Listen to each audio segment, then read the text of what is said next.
हाँ,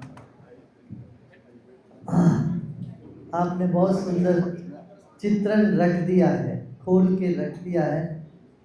जन्म से पहले पानी में थे, जन्म के बाद पानी में रहे, जन्म के बाद भी जीवन के अंत भी पानी में ही हमको बहा दिया जाए। हमारी जो बची कुची चीज है वो तो गंगा जी में, कावेरी में, किसी जल में ही उसको समर्पण करते। जल ही जीवन है, इसलिए जीवन को बचाना माने जल को बचाना। इसलिए संस्कृत में देखिए, प्रेम और जल का एक ही शब्द है, आप। आपह माने प्रेम भी है, जल भी है। इसलिए ये हमारे आप्त मित्र बोलते हैं ना, ये हमारे आप्त। आप्त शब्द का अर्थ यही है कि हमारे अपने हैं। आपह माने प्रेम, आपह माने परमात्मा। ब्रह्म का भी संज्ञा पर आपह। आपो ज्योति रसो अमृतम ब्रह्म भूर्भुवस्सुः। आप माने जल, ज्योति, अमृत, यही है ब्रह्म का स्वरूप। और जल के निष्ठा पे जो चलते वो भी ब्रह्मनिष्ठ ही समझो अपने आप।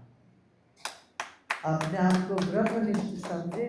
सबसे बड़ी निष्ठा है जीवन में ब्रह्मनिष्ठा, इससे आगे कोई निष्ठा नहीं है। और ब्रह्म ज्ञान माने जल का जीवन के बारे में ज्ञान। इसलिए आप सब जल के लिए इतना काम कर रहे हो, आप सबको बहुत बहुत आशीर्वाद। ऐसे ही करते जाइए, जल की जागृति समाज में लाना पड़ेगा। मैं कह रहा हूँ, अभी कोई 40 साल पहले इसके बारे में कोई कदर ही नहीं करते थे। जल का कोई कदर नहीं हुआ करता। अपना जब शुरू किए आर्ट ऑफ लिविंग, सबसे पहले हमने जल को लिया। हमने कहा जल को बचाओ और प्रदूषण से बचाओ, मन को प्रदूषण से बचाओ और पृथ्वी को प्रदूषण से बचाओ। जल, जमीन, पृथ्वी माने और वायु और अग्नि, इन सबको शुद्ध रखना हमारा कर्तव्य है। जब तक हम प्रदूषण करते रहते हैं, अग्नि का प्रदूषण से वायु प्रदूषित होता है, वायु का प्रदूषण हो तो जल प्रदूषित होता है, जल प्रदूषित हो तो पृथ्वी प्रदूषित हो जाता है। ऐसे ये सब एक दूसरे से लिंक्ड है। पृथ्वी प्रदूषण से जूझ रही है तो शुद्ध जल कहाँ से मिलेगा? पृथ्वी ही जहरीली होगी।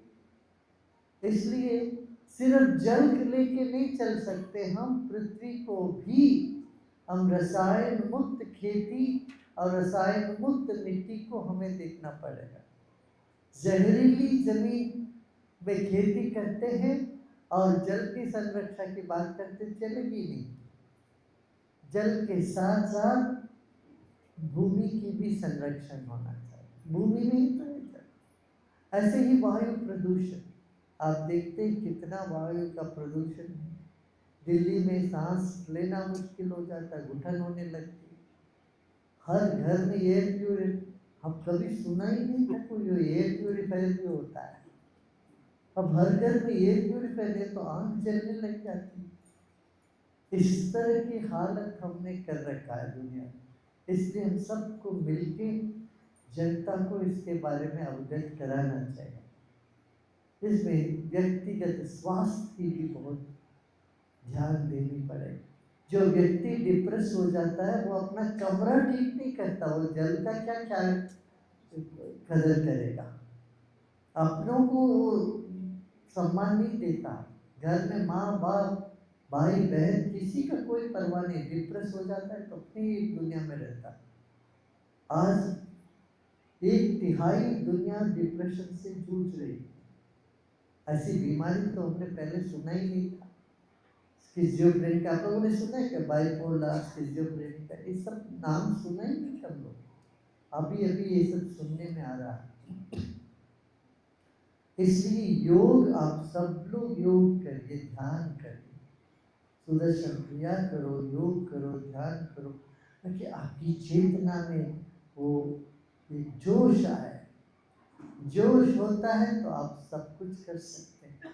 जोश और होश दोनों बढ़ जाता है ध्यान कर। इसलिए ध्यान की प्रशिक्षा आवश्यक है। घर घर ध्यान हो तो घर घर में लोग जागृत व्यक्ति होते हैं, फिर वे पानी को भी बचाएंगे, पृथ्वी को भी बचाएंगे, हवा को भी शुद्ध रखने की चेष्टा करेंगे और जीवन को शुद्ध रखेंगे। अब इतनी मलिनता आ जाती है तो हिंसाचार बढ़ जाता है समाज में। अब रोज अब देखते 100 खबर में से 90 या 50-90 खबर सिर्फ हिंसा के ही दिखते हैं। कई हिंसा, कई चोरी, कई ऐसी ही नकारात्मक चीज़ों से हमारा समाज भरे रह जाते हैं। इसलिए अभी ये बहुत आवश्यक है, आप सब लोग एकत्रित होकर इस तरह से करिए और आयुर्वेद को भी साथ में लेके चलो। आयुर्वेद और नैसर्गिक खेती ये सब करिए, पर ईश्वर की कृपा आप सब पर है। ऐसे भरोसा देते हुए हम आप सबको आशीर्वाद देते हैं। ओम शांति।